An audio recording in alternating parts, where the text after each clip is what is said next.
Sabat Isus paagi ta alimbawa na istorya. May mama na Hudyo nagatagbeng alin ta Jerusalem na miling na anta Jericho. Ta iya na pagpanaw, gulpi ng kanunan paabungan ta mga manakaw. Pakamang danan tanan na daladin, hasta iya na bayo.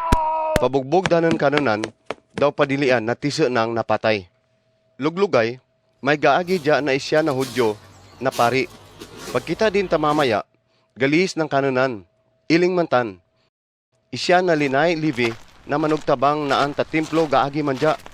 Pagkita din ta mamaya, galis bang kanon. Luglugay, may isya na Samaritano na gabiyay daw kaprani ta lugar na naandya mamaya. Na nakita din mamaya, naluoy gid kanunan. Papranihan din mamaya, daw pabulong talana, daw bino mga nina, daw bugkasan. Papasakay din mamaya, na anta ayop na iya na pasakayan. Padala din na anta balay na dayunan, daw naan din dya paasikaso.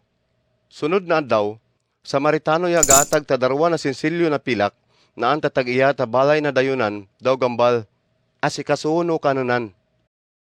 Daw magkulang kwartay, ta imo na panggastos para kikanon, ta ako na pagbalik di, bayaran takaw nang, ta ino ta isip no. Kino tatalo na ya, nagaagi dya, papakita din na kanon miyad na itaw, na ang tamama na paabungan ta mga manakaw. Yo, itaw yan na naluoy kikanon. Sige, magbuhat ka man tamyad na ilingtan.